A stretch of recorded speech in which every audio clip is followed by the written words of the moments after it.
dia 21 de abril de 1792 era enforcado no Rio Joaquim José da Silva Xavier. Tiradentes se tornaria o mártir da Inconfidência Mineira, um movimento revolucionário inspirado nas ideias iluministas. O fascínio pela história permanece vivo. Pedro Doria, que tem um livro sobre o assunto, resume o motivo.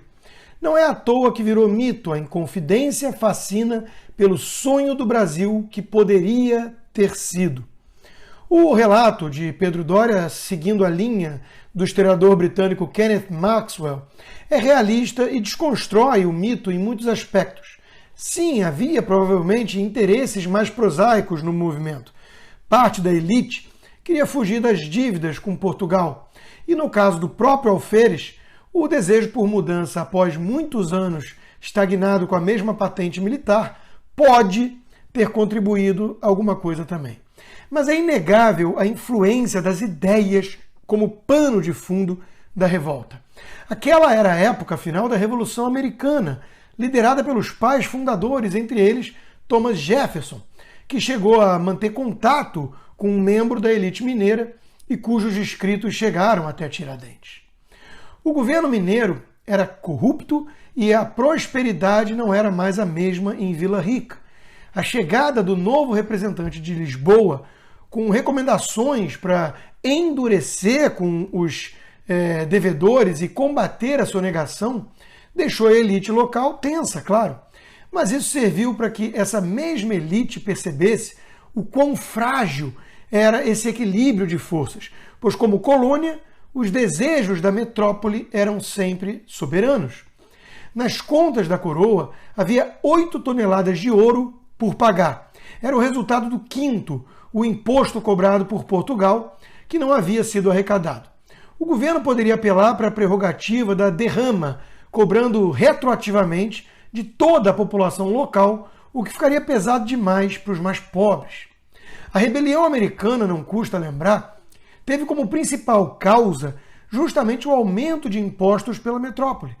Em um ambiente de novas ideias que condenavam todo tipo de taxação sem representação política, o aumento dos impostos era uma perigosa faísca que poderia acender a revolução. Há precedentes históricos também. Em A Marcha da Insensatez, a historiadora Bárbara Tuchman descreve o caso de Roboão, rei de Israel, que sucedeu ao seu pai Salomão em 930 a.C.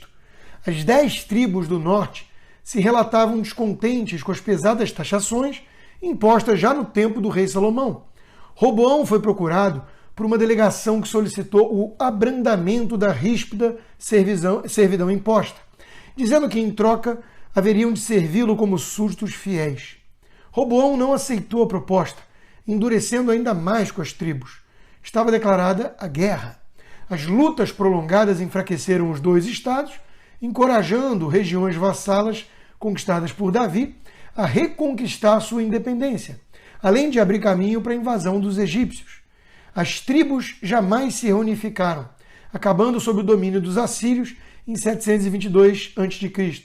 A insensatez de um governante, alimentada pela ganância por mais extorsão, abriu uma cicatriz de 2.800 anos no povo judeu. Impostos, como diz o nome, não são voluntários.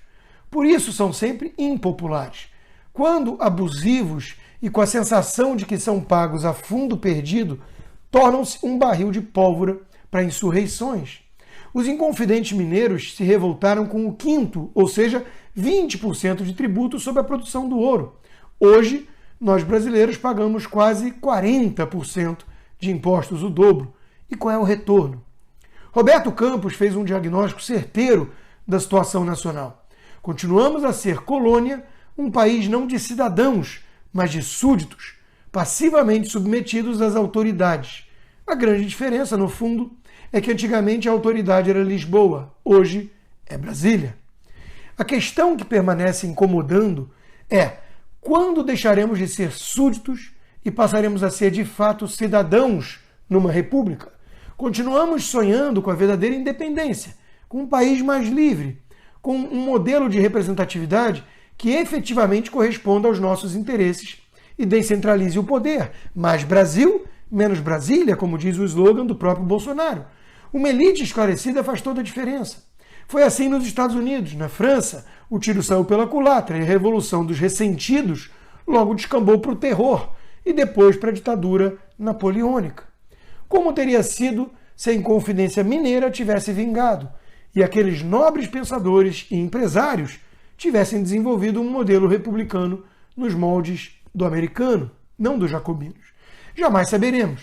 Mas se não podemos voltar atrás e fazer um novo começo, podemos mudar agora para construir um novo futuro. Muito melhor.